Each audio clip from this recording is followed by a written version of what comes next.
Hello, everyone. You'll notice it's just me right now, but worry not, we do have other people's off screen. We're just slightly tweaking the way we do things.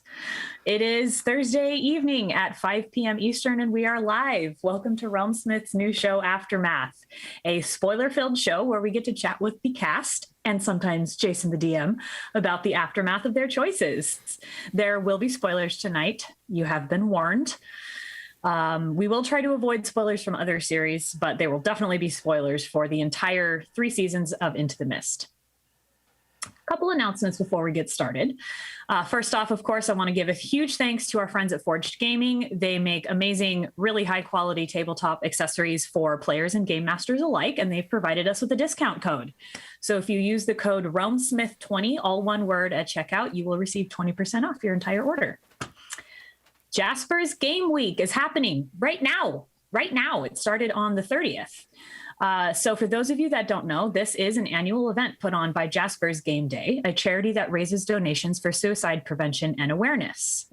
Jason is running a game tomorrow, I believe, with guest stars Sig Neutron and Hector Navarro. Would you like to tell us more about that, Jay? I would love to. It includes DM Steve, Emily Rose Jacobson, and Hector Navarro, as well as 3 of our community members who won seats from the auction. And that is Bruce Clark, Kim Zetowicz, and David Rhodes, I believe, are the 3. So very excited to have them all. I'm doing this thing, so I had a little fun actually with DM Scotty a number of years ago at Origins. He ran a really cool Survive the Night sort of encounter. I think, was Brandon there for that?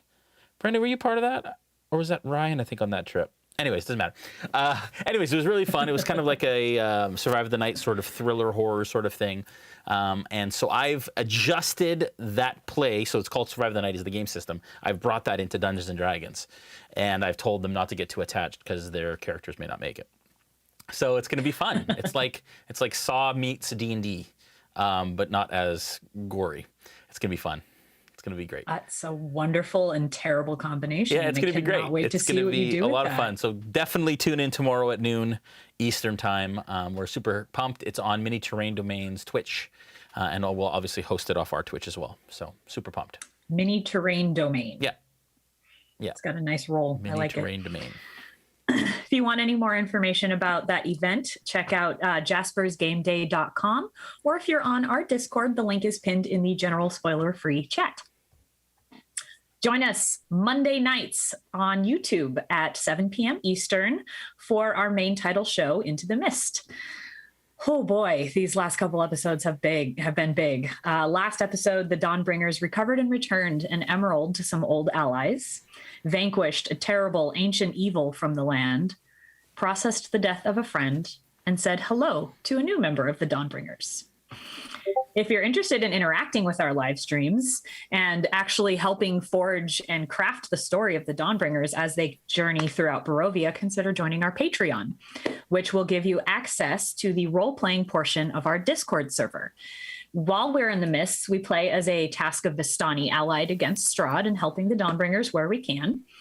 It is a fantastic community of people. There's people role-playing almost 24 hours a day. We've got people in multiple time zones. We also provide looking for group channels in case you want to play Ravenloft or all of the other ones that I can't think of off the top of my head right now. It's really, really fun. Come check it out. And actually, Forged Gaming has partnered with us in a really, really fun way to add an added layer of immersion to our Discord game. They have sent us an item from their inventory that we can then send out to a player if you find a certain item with our new search function in the Discord. I think Jason has some more information about that. I do. Actually, so... There is a certain Mad Mage. I had mentioned this slightly last episode, but we have a Mad Mage who was encountered and discovered in Barovia by the party, played by Luke Gygax himself. No further spoilers than that I don't think I need to give, but anyways. And he's missing his spellbook. So there is a chance that the players in the Discord could potentially find that book. If you find that book, then we'll send you a cool forged item product that you will find out what that is soon. And then you'll get a cool item in game as well that you can do some things with. That's as much as I'm going to say. That's as far as a lot of fun. I mean, just such a cool thing. I love that they allowed us to do that. I love that. All right. Well, I think that's all of our announcements tonight. So I think we can get into this. The way this is going to work is if you're watching live and you have a question for Brandon or Jason, put your question into the chat, prefaced by the word question in all caps. That'll help the moderators find it and put it into a special place where I can easily digest all of your wonderful questions. So, are you ready to get started, gentlemen? Who's that looking over your shoulder there, Brandon? Oh, I think you're muted. Yeah. I muted so I wouldn't make noises over what you were doing. That's Strahd back there. It's Strahd. Strahd played by Leo. He's very sad and he's crying because we killed his hag mom. Or whoever that was. He's real sad. Or his baby self, or whatever was going on there. The Frankenstrati? Frankenstrati. That's good. Yeah, I like that. Kind of sounds like a Italian dish. The Frankenstrati. Yeah.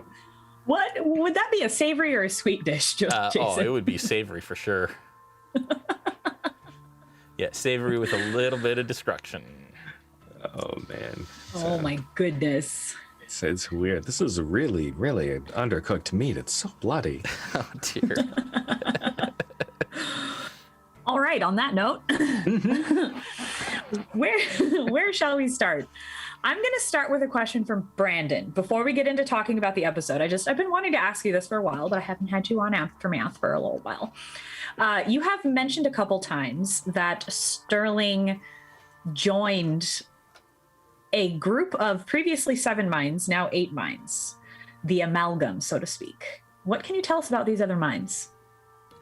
Well, there's details about these other minds that will be revealed in game, potentially revealed in game, I should say, because it all depends on how these things come out. So essentially, back in Eberron, there was a group that was collecting old veterans from the wars of Warforged, and taking the minds out of the bodies and whatnot, and merging them together into a single consciousness.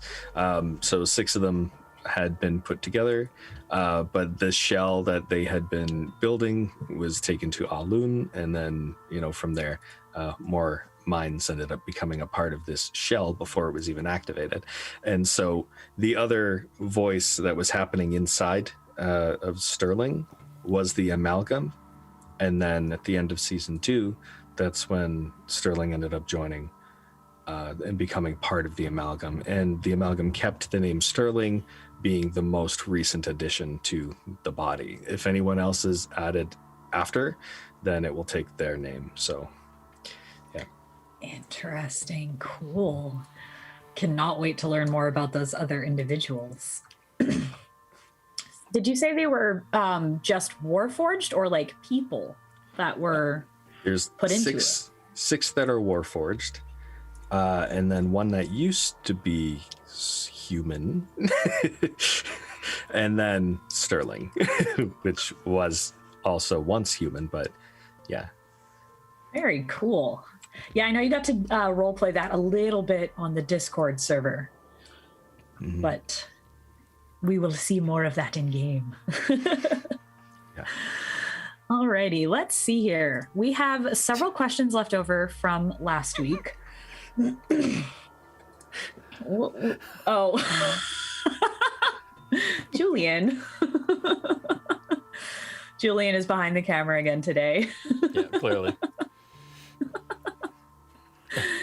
Alrighty, let's see here. I asked this question last time, so I'm going to ask it again. This was an epic and tough battle. Lots of things went wrong. Lots of things went right. We almost lost Dimitri. We obviously lost Muskoka. Is there anything that you were particularly proud of that the other players did, or you yourself did, or anything that you would have done differently?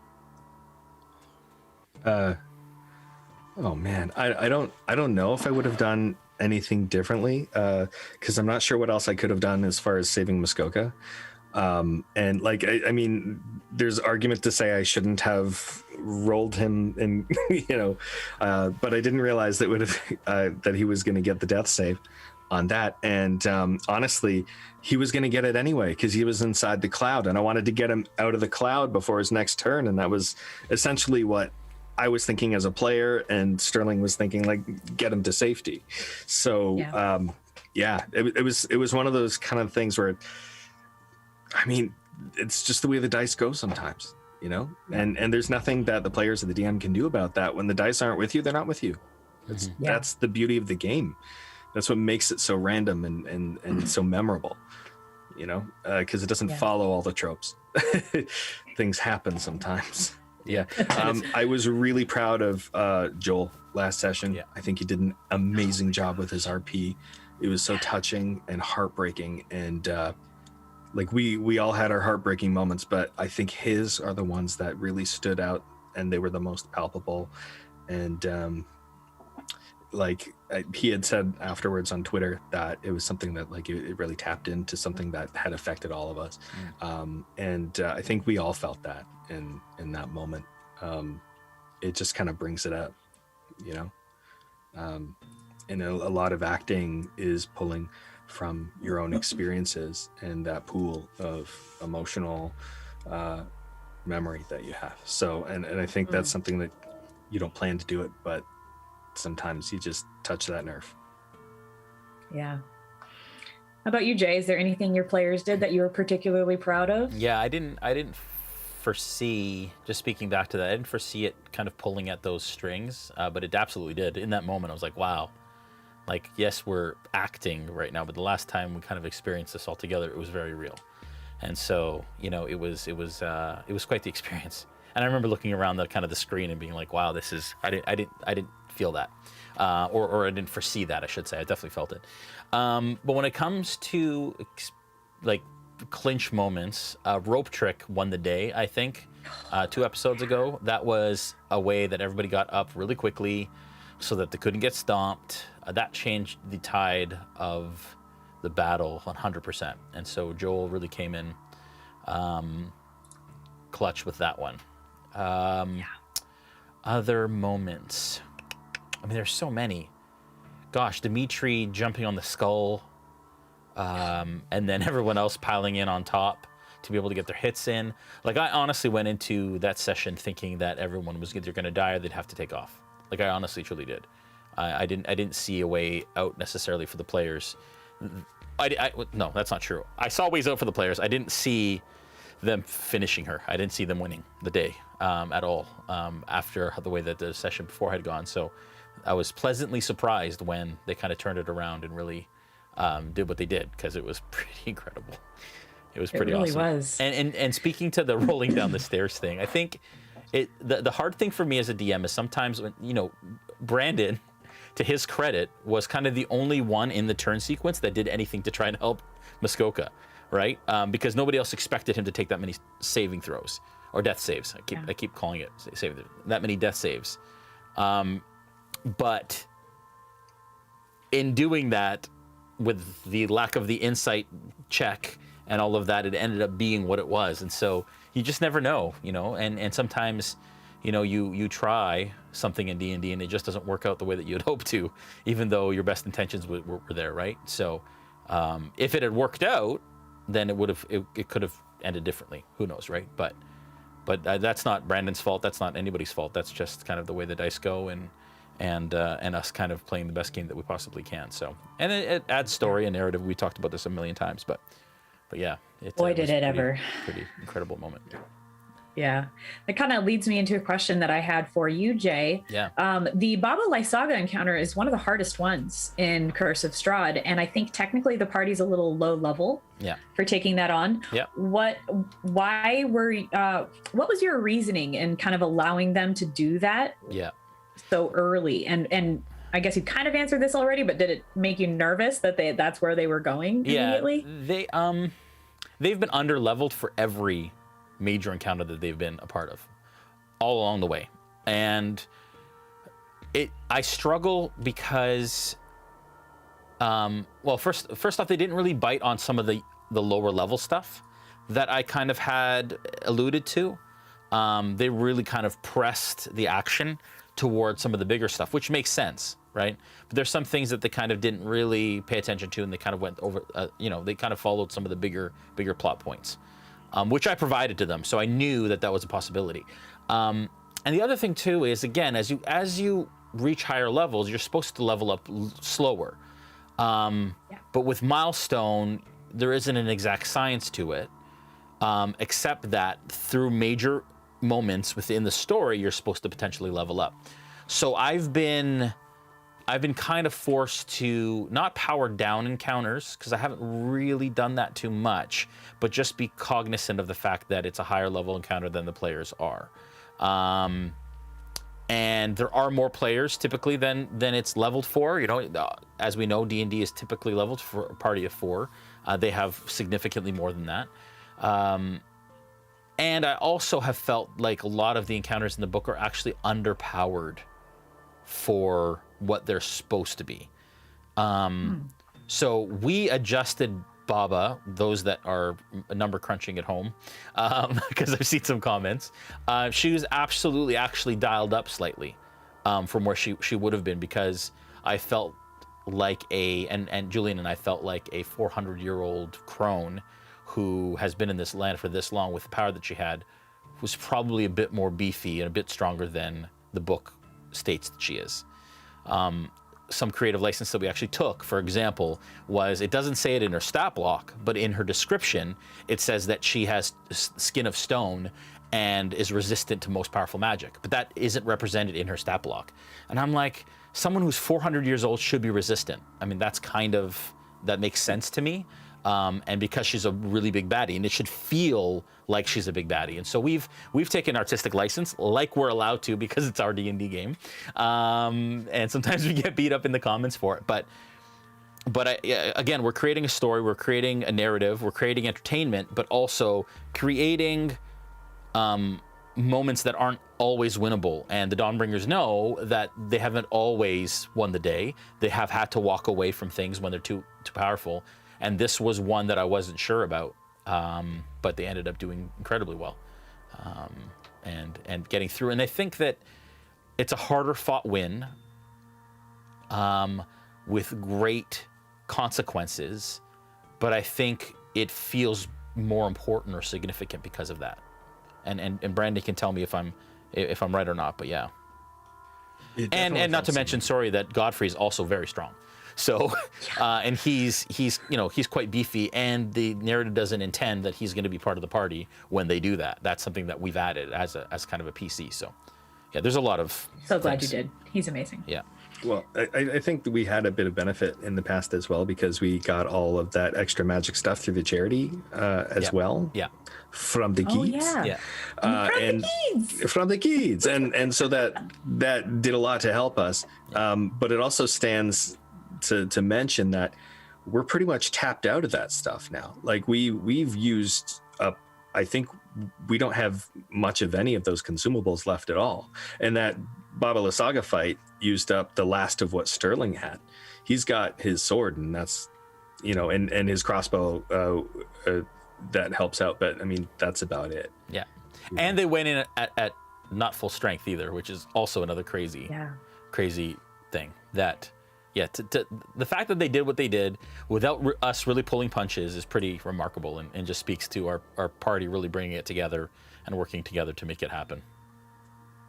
It really does say a lot about you guys as players that you were able to handle such a difficult fight and come out on top. Yes, you lost one, but that's part of Barovia. And honestly, from stories I've heard from everybody else playing Barovia, I'm surprised we haven't lost one yet, or like sooner. Yeah. Oh well, we lost Muskoka twice technically, but yeah, but yes, it's And again, people have always kind of there have been people who have always said that I'm light on the players, or I'm easy on you guys, and especially with Barovian and all that kind of stuff. And that's not, I'm not easy or hard. Like, that's not, I tend to try and write the narrative based on what I think makes sense for the moment and the place that they're at.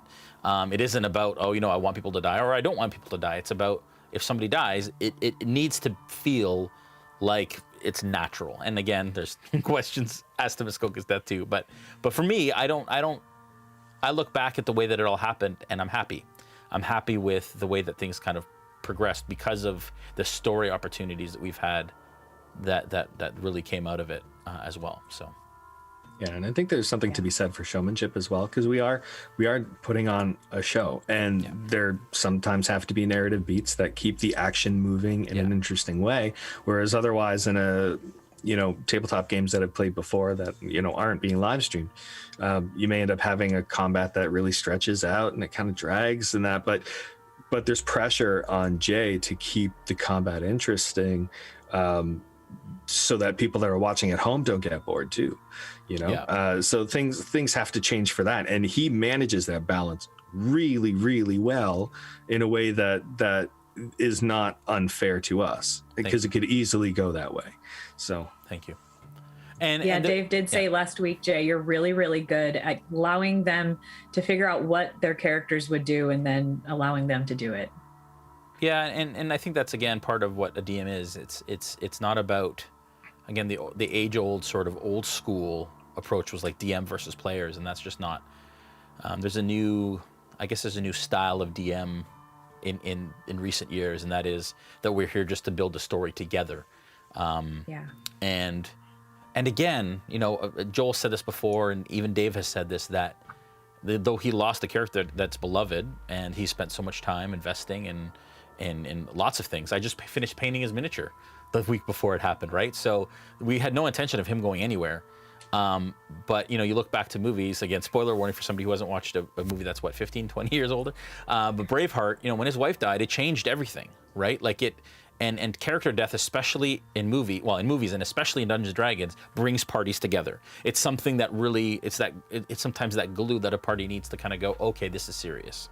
And when a party feels more invested and like their choices matter, it dramatically changes the way that they approach the game.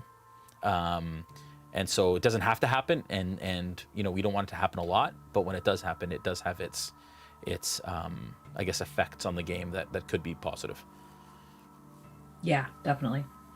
Sorry, somebody's like cheering really loudly outside. I apologize if you guys can hear that. Nope. I've got a question. Man, the chat is really making some amazing questions tonight. Going back to the conversation about the amalgam, and I had a question similar to this, but this one is from Critical Bard. Hi, Omega. Hey, how's it going? How is the child within the amalgam, Sterling, processing the presence of another young one, Trevas, in the group? Do you think he will latch onto him as a kindred spirit? Something that was kind of going on under the hood, so to speak, during the RP with him is the amalgam as a whole is skeptical, but knows how much potential a child can have, in part because children have this kind of amazing faith to be able to believe that they can accomplish something without the experience and disappointment to tell them that they can't. Right. Yeah. And so that's something that Sterling brought to the amalgam that it didn't have before. And it's made the amalgam stronger as a whole. So I think the questioning there was really about seeing if this kid has that. That questioning was not about seeing if he was capable. It's about seeing if he had that level of faith to be able to go against the experience of the rest of the party and take risks. And it was again another clutch moment, Brandon, because Sterling was pretty like, kid, there's no hope. I mean, you just lost somebody, and you don't want to lose a kid. You don't want to be responsible for that. You don't want that on your conscience, especially as the amalgam. So, in that moment, you saying, listen, kid, there's no hope. You can't do this. And then him saying, well, I was born in Barovian. You're going, okay, got it. Like, point. Like, you're good. Right? And just kind of using that world knowledge of understanding what it must take to survive this land from childhood kind of immediately changed your reaction. To survive and to survive and still have hope. Yeah. At his age. Yeah. That says a lot. Yeah. Yeah. That was a great moment. How adorable was that? Oh, my Strad, it's you. That was a questionable moment It was. for Sterling to just like, hold on a second. You're like, your Strahd? Like, Your Strahd? yeah. Like, how much yours? Yeah. Is he deity to you? Yeah. Hold on. Yeah. So good. I was kind of wondering what exactly was it that turned him from being so skeptical to being like, no, I like this guy. Was it just the fact that he was born here and he's still hopeful? Was there anything else to it? It was the confirmation that he had held on to hope. Yeah. And that's essentially what gave Sterling the confidence to say, I like this kid. I want to keep him around. He's going to do great things. It was a great moment. Yeah, it was really cool. Another question for you, Brandon. I loved when in the kind of memorial for Muskoka, you took the plaid shirt and like tore it into strips and handed it to everybody. What made you think of that? It was so good. So good. It was a very in the moment thing.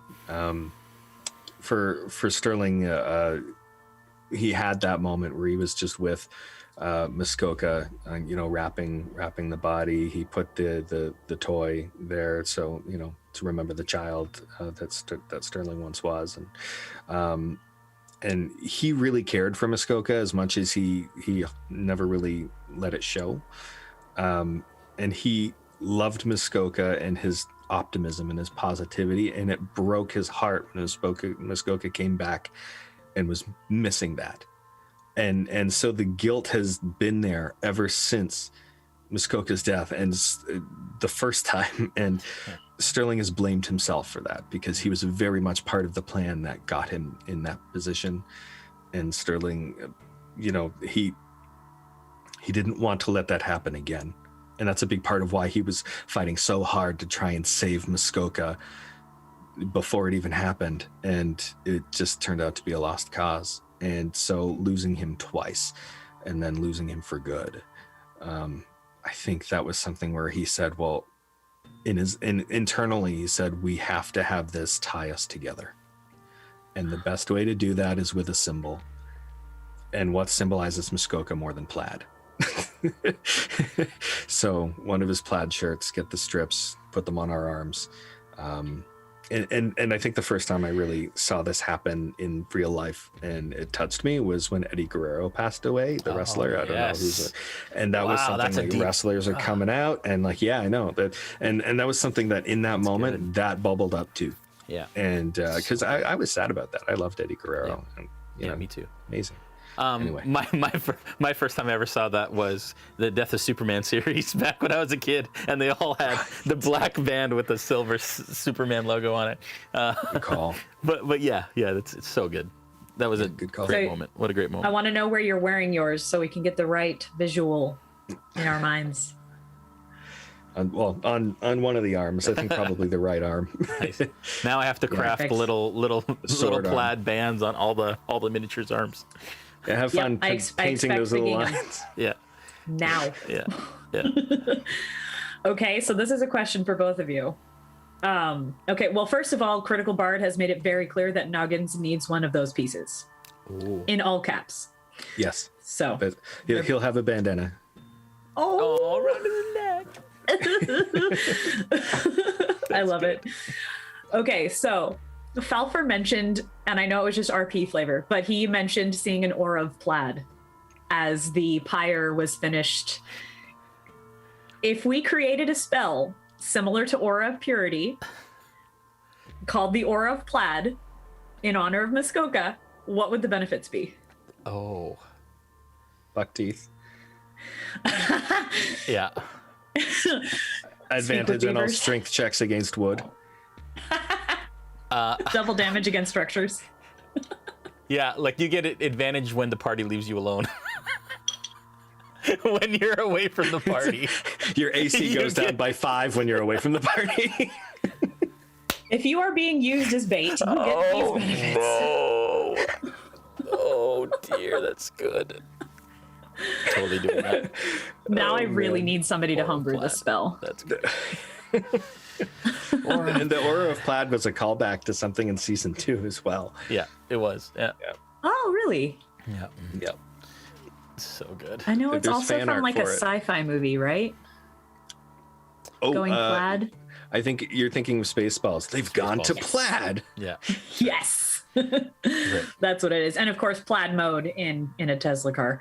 I didn't know that one. Oh, yeah. Alrighty, let's see here. C.A. Taylor has a question for you, Jason. Will season 2 be uploaded as a podcast? Oh, good question. That is a question for Joel, who loaded our whole first season. We need to start doing that again. So I will absolutely ping Joel on that. Great. For sure. Easy. It needs to happen. Matt Machinsky has a comment, a couple comments. Nora's emotion was incredible this week and really displayed what most of us felt about Muskoka's death. She always, as soon as she starts crying, I'm reaching for the tissues. I'm such a sympathetic crier. What's it like for you guys RPing with somebody that is so emotionally invested like that? For me, every time it happens, I'm like, man, I gotta step up my game, because we are with such amazing role players, and every single one of you, like every single one of the players, and you, Jay, of course, absolutely, like you all inspire me to try and raise the level and raise the bar every time and do better and study human emotion and how to access it and just how to bring more heart to my characters. Yeah, Your characters have so much heart. I think for Sorry, go me, ahead. I think that I think every time there's a moment like that, I can almost physically see the party go deeper into roleplay from then forward. It's like they level up their ability. Like, I think one of the first times, well, there was a bunch of times in season 1 with Sterling, and just talking about there's no hope, or maybe that wasn't even season 2, but just there was The Brandon no has happy always, endings. yeah, exactly. Brandon has always been on point. But you can sense it, like when Matt and Nora had their moment at the end of season 1, I believe, and they cried it out, and then you see it kind of grow until this past episode where everybody was feeling it, and we've never seen Falfer get that dark and that emotional, and I think that's just honestly the continual build of investing your emotions into something. So cool, so good. I agree. Another comment from Matt Machinsky. Omega's portrayal of Sir Godfrey has been clutch, and I really, all caps, want him to stay on cast. Yeah. We have heard that hope from many, many people. He is Oh, cool. amazing. He's awesome. Omega's been incredible, and he's just so invested in that character and has done such a great job. Gosh, Yeah. his best undead, man. Such a good undead. Yeah. Bernardo Paiva says, I don't have the maturity for all the feels that happened in the last session. Everyone was simply perfect, like they were fine-tuned. OMG. Oh, Bernardo, so true. So true. Matt Machinsky wants to know... oh, it just disappeared. I think somebody deleted the wrong comment. Okay, moving on. Question from Ashley Dennis for Brandon. Will Child Sterling ever come back to just be his kid self again outside of the amalgam? To just be his kid self, like alone without the amalgam around. I haven't planned for anything like that to happen, but a lot of times character development isn't planned. So the amalgam was something that came about in between the end of season 2 and the beginning of season 3 in a lot of ways. The idea was there, but the full concept came about within the Discord with the Discord fans. To give a bit of a hint, so there is a personality buffer where one mind can be separated and stored for conversation in between the two minds, the amalgam and the other mind, right? So you heard a couple of episodes ago, young Sterling's voice came out with relation to the baby. That's what happened.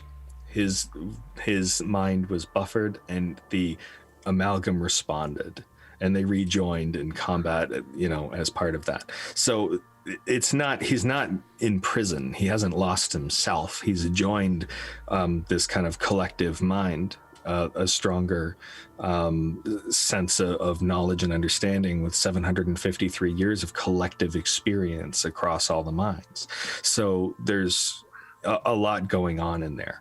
And so there's some times where the voice will change just a little bit of the amalgam because it's one of the others that's speaking a little bit louder in a way. Maybe the tone or the personality changes just a little bit. And that's because of, how things move inside and how they surface. That's so cool. Yeah, I mean, you talk about other people's role play inspiring you. I mean, that's inspiring to me. I think I just try to make it as hard as possible. I gotta make things difficult on myself. Yeah. One character's not enough. Let's do 9 or 8. Oh, that's amazing. Yeah.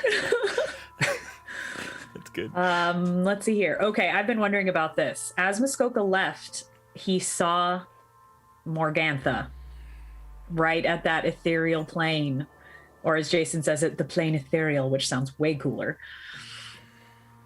It's very clear she's still watching you. Do you have any theories on how to deal with the hags or who to reach out to for help?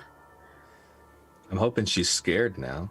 I was gonna, I want to ask the Gakis to see if they can help take care of that problem, because it seems like things are moving so quickly. We have to take care of, we have to prioritize things so much that we haven't been able to go and search for these hags. We haven't been able to look into the issue of the newly missing children, and that's a big problem. And it's one of those things where it feels like we've got way more on our plate than we can handle, but we've got these friends. Can they help? Can we tell them about these issues? Can they help fight the hags for us? Is this something we can do, right? So that's something that Sterling has been thinking about, can we pass this on? But he's also been very discouraged by that last conversation with Madame Eva. He feels like Madame Eva has been really wishy-washy. All he wanted her to say was, yes, when the time comes, I will be here and so will the rest of us. But she wouldn't say that outright. And he kept trying and prodding to get her to say it. And the rest of the party was like, she said it. And he's like, no, she didn't say it. I want a commitment, right? I want to know that when it hits the fan, she's going to be there. That we can depend on her and her people to stand with us. That if we have to lay siege to that castle, we know that we can depend on the Vistani to be laying siege with us, right? That's what he wanted, because he's got all of these minds all merged together that all came from a war in Eberron. They're thinking strategy. They're thinking tactics. They're thinking, who are our allies? Because we're up against a huge enemy, right? We need an army. And so he's trying to unite the people in Barovia. That's what the amalgam and that's what Sterling wants. He wants to unite the people in Barovia against Strahd so that they can all be Dawnbringers, right? That's his goal. Megan just wrote, hashtag team don't like Madame Eva. I'm sorry to interject. No, you're good. That's good. And we haven't really figured out what's going on with the rune on your forehead yet, have we? It hasn't really progressed. Well, as a rune knight, the initial concept was that rune was part of that. That was, I think, automatically it was part of the mini already, if I remember right. No, we're talking about the rune that was scratched by the Morgantha. By Morgantha, yeah. Yeah, we don't know what's going on with that. It won't buff out. Nope. Have you tried to buff it out? I don't think you've tried to buff it out. Oh, I thought we tried and nothing happened. No, you tried to like wipe it, but I said it was scratched in. I'll try to buff it out. I don't want that. I don't want that on my head. Yeah. Yeah, who knows what power's tied up in that. Yeah, that's not cool. No, Yeah. it's funny. Got a question from Rehas I'm not sure if this is for who this is for, but both of you can answer it. How do you keep a straight face when the cast is making everyone else cry? For me, that was really hard, because I really wanted, like, in that moment, like, everything in me wanted to break down, but I know my character can't cry as much as he wants to. He can't. He physically cannot. He does not have the biology. So I was doing everything I could to hold back tears in those really heavy and hard moments. It was coming through in my voice, but I wanted to stay true to character, and so I couldn't shed tears. Jay, I'm sure you've got it great. Yeah, I mean, as people know multiple times, I can't really hide when I get emotional. I cry, so I just cry anyways. So whatever you see on screen is probably how I'm feeling in the moment. Yeah, no, and that's the thing too. Like, I think, sure, there's a level of acting, but like I said, the emotions that were experienced, especially by those that, you know, have gone through what we've gone through, they're real. Like, they're pulling from somewhere deep. And in fact, I mean, I wouldn't be surprised if Nora does the same thing, right? Any actor who kind of is able to cry on command sometimes pulls from hurt or whatever in order to get there. So, you know, and you see it a lot, you know, well, not a lot, but some comments are like, you know, they kind of poo-poo on the emotional stuff or the over-emotional stuff or however long it's gone. But those are real emotions, and just because it's D&D and we're playing a game does not mean that we can't emote in very real and tangible ways, because I think that everyone can relate with that. Everyone can relate to hurt. Everyone can relate to loss. Everyone can relate to tough times, and so, you know, in some weird cathartic way, I think that it tells people it's okay to feel on the other side of that screen, right? And I think I think it's important, and we're just going to be us. We're just going to be who we are in those moments. Yeah, it's okay for boys to cry, you know, despite what you may have been told as a kid. I keep telling myself It is okay. It is encouraged. Yeah, you gotta let it out. Yeah. Yeah. If you don't. and frankly, if you can cry at when, you know, your favorite sports team wins the championship, or if you can cry watching a movie, then why not be able to cry as well when watching a very touching moment in D&D. I think it's no different. Exactly. Absolutely. Exactly. Yeah. Somebody is requesting AIK, I'm not sure, I'm sorry. Question, I know you've explained this before, but what is your math for critical spell damage? Example, which bolt cast at 3rd level with 3d12 in game when Esmeralda got a nat 20 with Firebolt? Yes, so there's been some discussion about this in the last couple of weeks. The rule is that if it's a single die, so this is our homebrew, and we stole it from Dungeon Dudes. Love those guys, fellow Toronto folks. But they said that, I remember watching one of their videos, and they're like, you know, critical damage should feel critical. And the fact that you can roll critical damage and like get a 2, that doesn't feel very critical. So it should be whatever. So we always take max damage from what it would do, and then you roll it again. So for example, if it's 1d6 damage, you would take 6 for that first 1d6, and then you would roll an additional 1d6 and whatever you got. So if it was 3, it was 9 plus your modifier. If it's 3d6, or let's say 2d8, you'd get 16 to start. That's your base. Then you'd roll the 2d8, you'd add that, and then your bonus. So that's how we do damage, just to clear the air across the airwaves. That you get full base damage, and then you get to roll those again. So it's not double. I love that roll. Yeah, yeah. I think it's great. I ran a one-shot for a couple of my friends from my home game, and I told them we were doing that, and then our rogue rolled a crit with so much damage. Yeah, it's crazy. Right, but it should feel that way. Very critical. Yeah. Exactly. It's the worst when you roll crit and then you roll a 1 and then you do 2 crit damage. Yeah. Yeah. Yeah. It's horrible. Yeah. Yeah. Alrighty. Comment from where did it go? I scrolled and lost my place. Roman Wolf wants you to get thee to the ex bone grinder, Brandon. Okay, so There may or may not be some packages awaiting you. keep in mind it's been maybe like a day since we left Gakis and we went straight to this fight.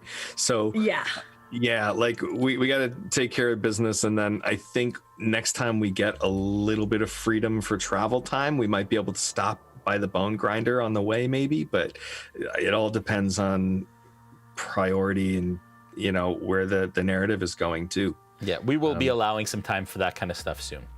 The party's definitely in need of some downtime, so we'll definitely be allowing for that. Comment from Banana Fish Bones. Congratulations on winning the last weekly giveaway. I've been playing since first edition. I absolutely love Jason as the DM. He lets the story flow so good. Thank you. Thank you. Comment from Mr. Carrot. As long as nothing happens to Noggins, we will all be fine. That's stinking goat, eh? Yeah, from Critical Bard, we are all part of the NPS, the Noggins Protection Squad. Can I? I'm gonna totally throw Dave under the bus here for a second, because we were all having a very tender moment while Muskoka passed, right? And he was burning on the pyre. I'm totally gonna throw him under the bus. He's gonna hate me for this, and so is the community. But it's gonna be great because he would do it to me.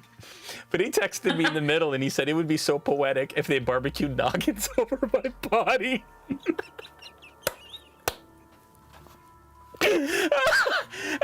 Just because he was talking about barbecued goat and the fact that he's just food, because Muskoka kept saying we should eat him. Yeah, he's just food, right? It was just. It's like we should honor his final wish, what he asked us to do. And as a DM, you're trying to like really listen to the party and be like sympathetic and empathetic with what's happening, and then I get that message, and he's like, don't laugh. It was good. Like I can relate for DMing for Dave. You never know what he's gonna do. Yeah. That's very true. Dave was just making a joke, y'all. I'm seeing in the chat like this. That's so messed up, cold. Wow. No hate. Honestly, it was a joke. He didn't really want us to cook Noggins. No, he really didn't want to, but he thought it was funny. I thought it was hilarious when he said it. Oh. Question for you, Jay, from Tabletop Santa, our old friend. He wants to know why you're wearing a hat. He wants to see them locks and wants to know if you're out of the Dapper Dan hair tonic. Listen, Rick. My old buddy, Big Rick. I didn't do my hair today, Rick. I'm not out of the balm. But I do have the mohawk is in true full form actually, but it does need a trim. Quite mohawky. It is quite mohawky. It's my post-apocalyptic COVID mohawk. Thanks to Mel.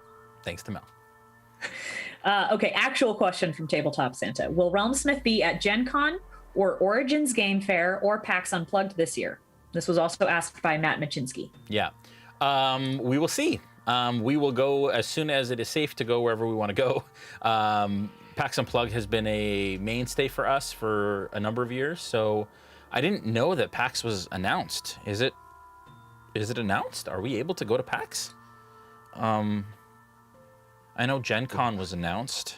Because it depends on whether or not we get some vaccines up here in Canada. Yeah, and it really depends on the borders and all that stuff. So, I mean, that's the same thing with RealmCon and what we wanted to do in October, which is quickly approaching, and we're still in lockdown. So, Next October. We'll see. It's just hard getting those shipments of vaccines through all of the snow up here, right? Yeah, So, yeah. There's no snow, folks. Brandon's being it's practically summer lately, honestly. It's pretty silly, but anyways. Somebody wants to know, Matt Machinsky wants to know if there's going to be a Noggins mini. Yes, there is. I have been searching the internet for goat STLs that I can print on a 3D printer. There will be hopefully a Noggins mini if he survives. Can we enchant Noggins so that he can't die? Or you can absolutely try. I mean, it would be cool if he came back as a revenant, but still, a revenant goat. Yeah, that's great. Revenant goat. Yeah, actually, Mel made me a T-shirt this weekend. I was going to wear it tonight, and I forgot, but it says, "You can certainly try on it," which I'm going to wear on Monday. Words of warning, honestly. Yeah. So funny. Let's see here. Matt Machinsky just said, "If he survives, you monster." I wouldn't, like I said, folks, I don't deal in life and death. I just provide the party. No, okay, sometimes I do. But the point is, I will not purposely kill Noggins. I wouldn't do that to you guys. Because Noggins is honestly the most popular by far emoji on our Discord. By far. It's become the new Nat 20. So Yeah. Most popular character since Muskoka, that's for sure. So Yep. As far as like storming like the community, Yeah. I think Noggins is the fan favorite out of all of our shows ever. yeah. I don't know why he's so lovable, but he really is. Yeah. It just is. It's the voice. Yeah, that is definitely half the battle. Which we won't hear anymore because Muskoka's not there to talk to him. Sad. Well, unless we can get a barbarian in the party, maybe we can speak with animals. Or maybe we should go the way of Critical Role and do an entire offshoot one shot where everybody plays goats. Yeah. Oh. Probably Goat not. stream. Greatest of all Like the time. honey heist, Yeah. but it would be like a roti heist. A roti. Oh dear. Oh, jeez. We're terrible. I'm sorry, guys. We love jeez. nuggets, I promise. Oh jeez. Oh, jeez. Oh, dear. Oh, Oh, gosh. dear. We've got a comment here from last week from Ket Matari that leads into a question that I have. How about Jason playing Muskoka's Ascent with the silver cord and having Muskoka make the choice? Chills. So my question is, I mean, it's kind of a question, kind of a comment. Usually with D&D, character death is avoided. Like, as soon as they die, they bring them back as fast as possible, if possible. If not, the character's gone and we don't really talk about it. But you turned it into this cinematic, gripping, like nervous making event of him trying to figure out where he's going. Lost my headphone. What kind of gave you the inspiration for that? What made you want to do that? It was so good. Yeah, I think it starts with my whole concept that everything's grounded in narrative, and there's story in everything, including level ups, which is why I do level ups the way I do. Because I think it engages the players more. So again, if you feel like you're a part of the world, that your decisions matter, that your skills matter, then it just makes for a better experience all around. And with that, it's something that I started doing last season. But there's all this wonderful information about death and the planes and where people go in the source material, in the source books. And so I was like, why not use that? And frankly, if I hadn't have done that, the players probably wouldn't have let Muskoka go, and they would have weakened at Bernie's him all across Barovia when he didn't want to come back. Like, he was clear about it. And if they hadn't heard from him in the afterlife, then they, and it's actually surprised me. I'm surprised they didn't go, no, we're going to bring him back anyways. I'm surprised they were just like, nope, he doesn't want to come back. So we're doing him honor by not bringing him back. That was shocking for me, but awesome shocking, because they were actually playing with the information that they had based on what Muskoka said. So, yeah, I feel like, again, like there's always story, and death is in the end, especially Barovia. So now that he's officially brought in a new character, I think we can officially say for sure Muskoka's gone, but Yes. It's very clear that he can't leave Barovia. So what's he going to be doing? Yeah, that's a great question. Okay. Got it. He's haunting Strahd. He's moving Yeah. Strahd's things just a little bit, one room to another. Yeah. And I hinted too that he could see other souls kind of wandering throughout the border ethereal. Yeah. And so, yeah, it's. I bet a few of those are some recognizable Vistani. Yeah, right? Who knows? So, question from Roman Wolf for Jay. Although I don't know if you're going to want to answer this. So, when the beacon is lit, the whole Discord benefits, right? Oh, I don't know. That is spoiler territory, folks, for the future. That is not something I can answer. Any theories, Brandon, on what lighting the beacon might do? I think Strahd trapped the beacon, and once we light it, his full rage descends on Barovia, and everybody just dies instantly. Everything is worse now. Yeah, good. It's the apocalypse. We're essentially Ragnaroking the place. But every iteration of Irina comes back and has to marry Strahd, and all of the Dawnbringers die. Yeah. What I'm hoping it does is I'm hoping it weakens the mist, that it invites the presence of the Dawnfather. I'm totally blanking. Lord. Yeah, the Morning Lord. Yeah, who's the Dawnfather? Okay, so the Morning Lord. It would welcome some of the Morning Lord's presence back into Barovia, because obviously it was a thing before. So that's what I'm hoping for, but I don't know if that's possible yet, or if we have to, and do something else, like, I don't know. I mean, that's possible. Ruin Strahd's day. But after today's episode, it's absolutely the source of the Aura of Plaid. That's canon. I think that when it's lit, everyone in the land smells maple syrup, and that's nice. And is whatever vaccinations they had are now gone, because they're in short supply, and they love Their hockey. AC drops to 10. Yeah, and they're all alone. Yeah, it just snows everywhere. It's always cold. Yeah, that's the Aura of Plaid. Bhakti. Oh, that's so good. Let's see here. Oh, sorry, I accidentally closed my Discord. I'm learning this new thing on a Mac called Hot Corners, and it's really convenient, but inconvenient when you do it wrong. Mm-hmm. Ooh, interesting question from Ashley Dennis. Could Muskoka go up against the hags in the ethereal realm? It's a good question, Ashley. What do you think, Brandon? Keep your ears open. From my understanding of night hags, I don't know if it works that way. Because I think if you're fighting something in a spiritual realm, you need to have spiritual weaponry. But I mean, I don't know what the official rules would say about that, because I haven't dug in that deep as far as ethereal realm combat might go. But yeah, I'm pretty sure we would have to kill them in the physical plane, like in the, like a prime material style plane. At least that's, but I know that what you think you know about these creatures does not necessarily apply in Barovia, right? Vampires probably don't work the same. Werewolves probably don't work the same. Zombies might not work the same. The zombie T-Rexes throw up zombies, and I don't know if they do that regularly, but yeah. I mean, that was so scary. That's so good. Got a comment for you, Brandon, from the Antipodine. Hi, Heath. Sterling might not cry.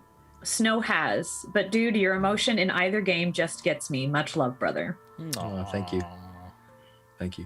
I love Snow. I feel a lot of affection, and he's such a cool character.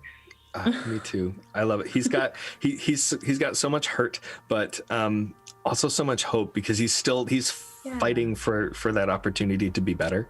In ways he keeps failing to be better too, because he knows that if he just goes back to his old ways, he could probably solve this problem a lot faster. But he fights it so hard. Man, is that relatable. Oh. Yeah. Trying to be better and not always succeeding, but continuing to try.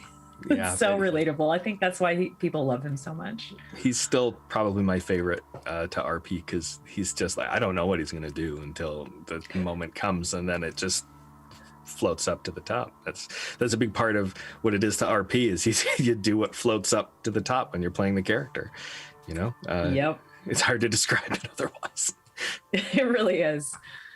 Another question for you, Brandon. Any chance we might see you behind the DM screen again soon? I don't know. Maybe.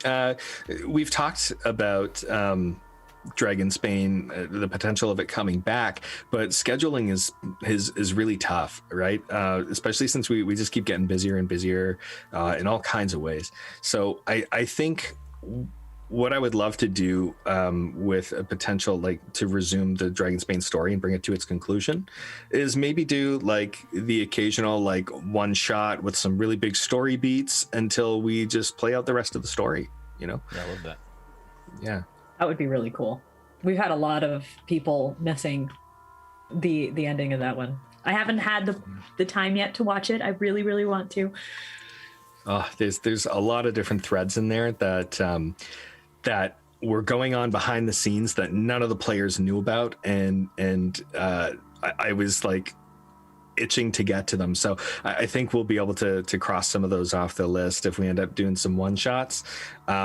But I think to get back in the headspace, I'm gonna have to rewatch the series. And I think what I'll do is, if I'm rewatching it, I'm probably gonna do a rewatch podcast to talk about all the stuff that was going through my head in those episodes and stuff that's gonna come back in the series, which means Jay's not allowed to watch it. So Fair enough. That's great. yeah. That sounds awesome. That would be really, really helpful too for cool. somebody who's a new DM. And I know we have a lot of new DMs in our community. That would be incredibly helpful.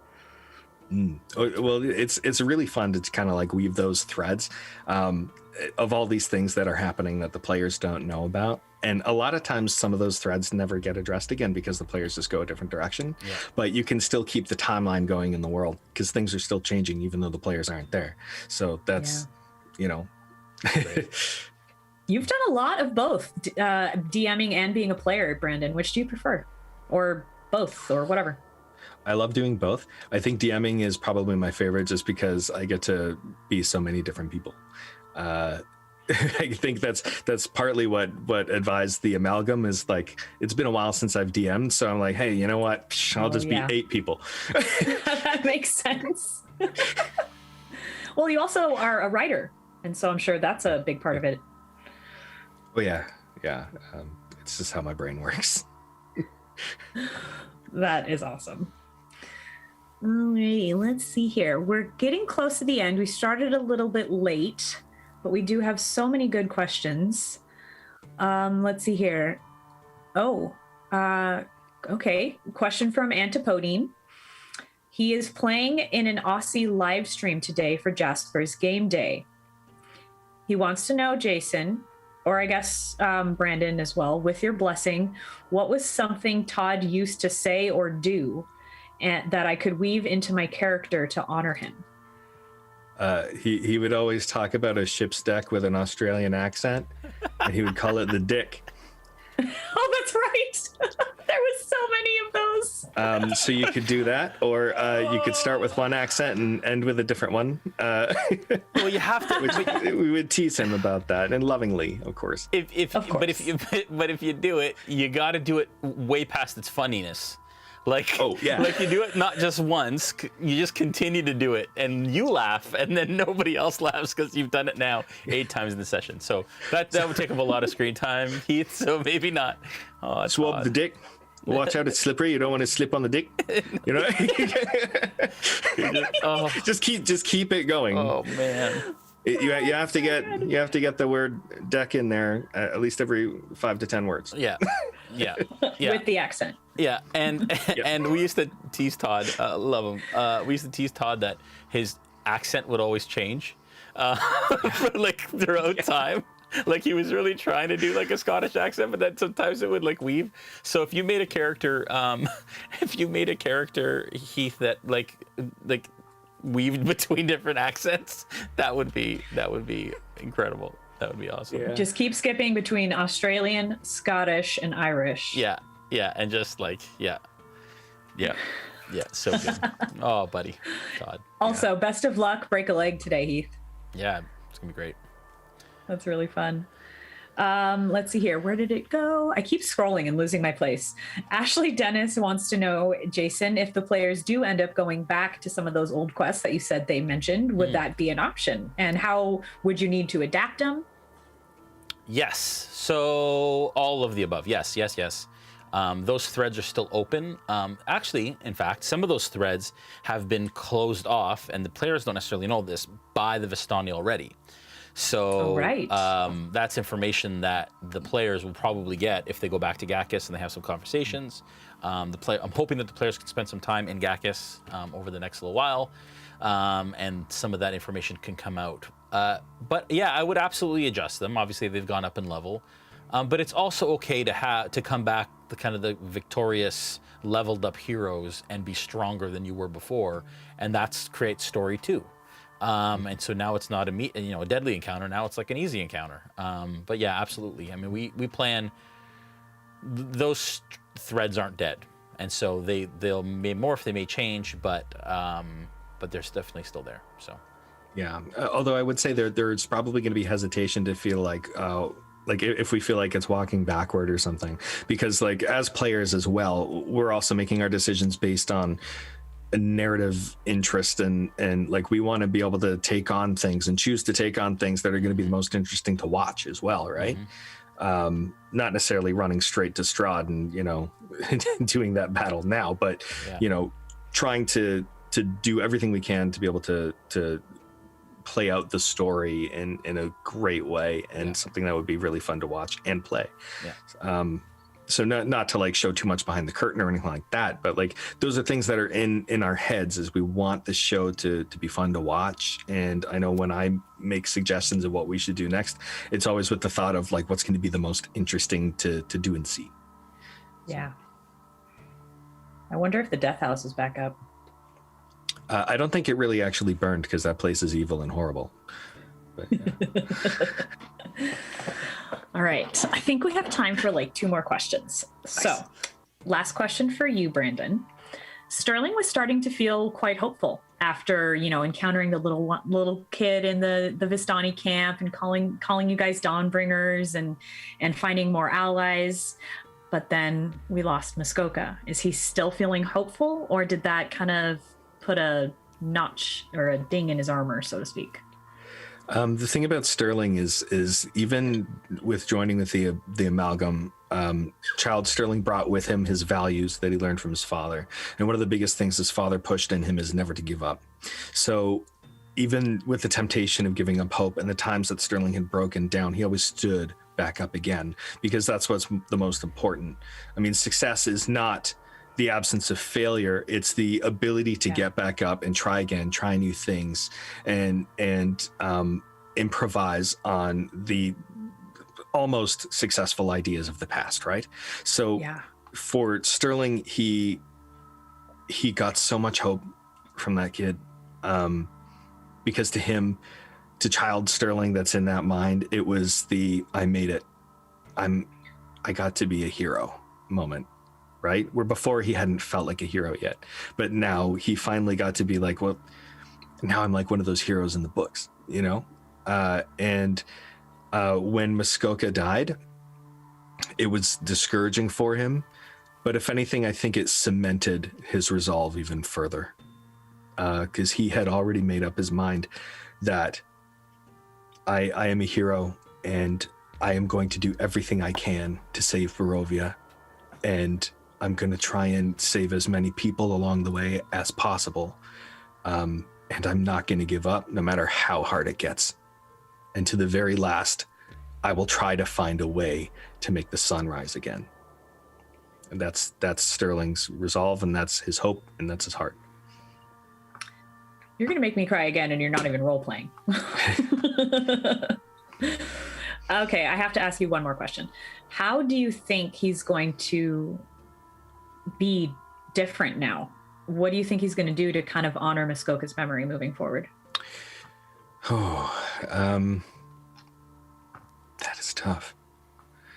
I think it's one of those things that I won't know for sure until it happens, but I think he will have Muskoka in his mind and in his heart, just like we do with anyone we've lost. They always leave an indelible mark on each one of us, right? And a big part of the emotional thing that advises all of the feelings that have come about with Muskoka is, of course, what we've referred to already today. And so I think it'd probably be something similar. And I think Sterling will just be remembering Muskoka, and with every single victory, he'll think of him, and maybe he'll look up and he'll say, we got another one we're one step closer. Oh, And I know for us, Jay, I mean, every victory that we've had here in Realmsmith, I think we look up to Todd and we just say, look, we did another one, buddy. Yeah. And yeah, like we're one step closer, and so that's something that I think helps us all when things get tough.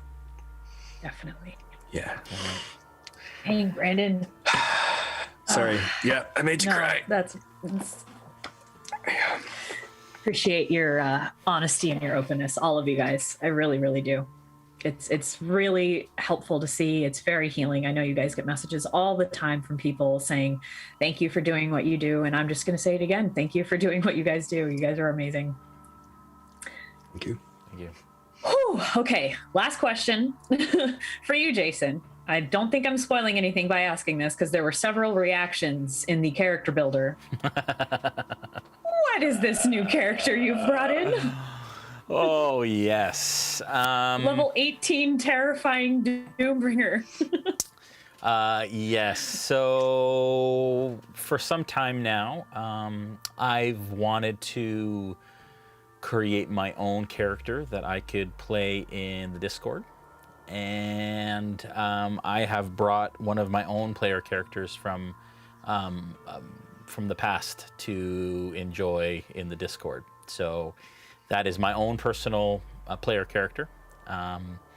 And there will be some others joining me, which I won't talk about yet, but you will have to wait and see who those people are. There is narrative beats. There is part of plot, I guess, in there as well. But it's a character who I, in another life, may have or may have not LARPed as.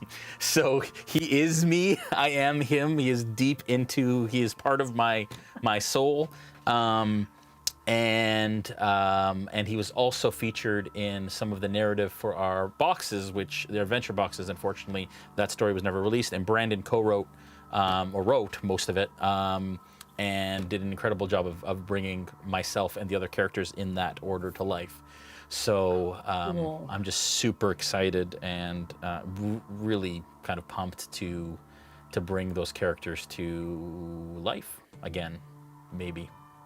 Soon. Awesome. So we get a little window into Jay's characters, plus a little window into Brandon's writing. Yes, and maybe more. That's awesome. But yeah, it's super super exciting. And again, like, obviously the adventure boxes took a turn with COVID, and that whole business was decimated, and we're still reeling from it a lot of it. And so just the idea of being able to bring some of Brandon's creation out into the world is super exciting for me, to allow it to kind of be, so it's I'm pumped. I've read through some of the modules that Brandon wrote, and they are fantastic. So I cannot wait to see. Yeah, he's great. You're such a good writer, Brandon. So good. Thank you so much. All right, guys. Well, I think that's all the time we have for today. So before we go, is there anything you guys want to talk about that you're excited about that's coming up soon? Brandon. Is it okay if I talk about the other thing? Of course. Yeah. Yeah? Okay. Absolutely. So I've been doing a cyberpunk stream with Sirenscape, which is one of our sponsors for this show, a title sponsor, and it's awesome. I've been wanting to play cyberpunk for a long time. So it happens Thursdays, same time that Realmsmith streams on Mondays. So 7 p.m. Eastern, 4 p.m. Pacific. Unfortunately, that means that days that we're streaming there, I can't usually join Aftermath, but today was a bit of a break, so I was able to join. But feel free to watch that. I guess after Aftermath, you could go back and watch it from the beginning, and and it shows up on YouTube as well. But it's Sirenscape's cyberpunk stream titled "Don't Have a Cow." Don't have a cow. Don't have a cow. We're three episodes in, and we have an episode like a session 0 up there too. So great. It is Cool. so much fun, and my character is a blast. I love him so much. Oh, what's the best place to find past episodes, YouTube or Twitch? I would say go to YouTube. They're all up on YouTube right now. We're going to be doing some just role play, just with the players and no GM for the next few weeks. Just sitting at a diner and talking about stuff and building character. Oh, fun. Yeah, it's going to be a lot of fun. Awesome. Over to you, Jay. Yeah, tomorrow, our Jasper's Game Day game at 12 Eastern. I have a lot of awesome guest stars. And beyond what we're doing, which is going to be fun and entertaining and different than anything we've done, it supports an incredible cause, and everything that we've talked about tonight. It raises awareness for suicide prevention and all of that. So, I think it's just an incredible cause. So glad and honored to be a part of it, and it's very, very close to our heart. So please watch, please donate. And they've already raised a ton of cash towards the cause. So. Please support tomorrow. Be there and show your support, either in person or monetarily. It would be great. And spread the word. Yes. All right. Well, I think that's all the time we have for tonight. Huge thanks to our sponsors, Forged Gaming. Big thanks to Brandon and Jason for joining me tonight. That was really, really nice. Thank you to Julian, working behind the scenes, making all the pretty screen stuff happen. Thank you to my fellow moderators, the Smith Guardians, for everything that you do. And of course, thank you to our viewers. We couldn't do this without you. So we will see you again on Monday as we venture back into the mists. Bye.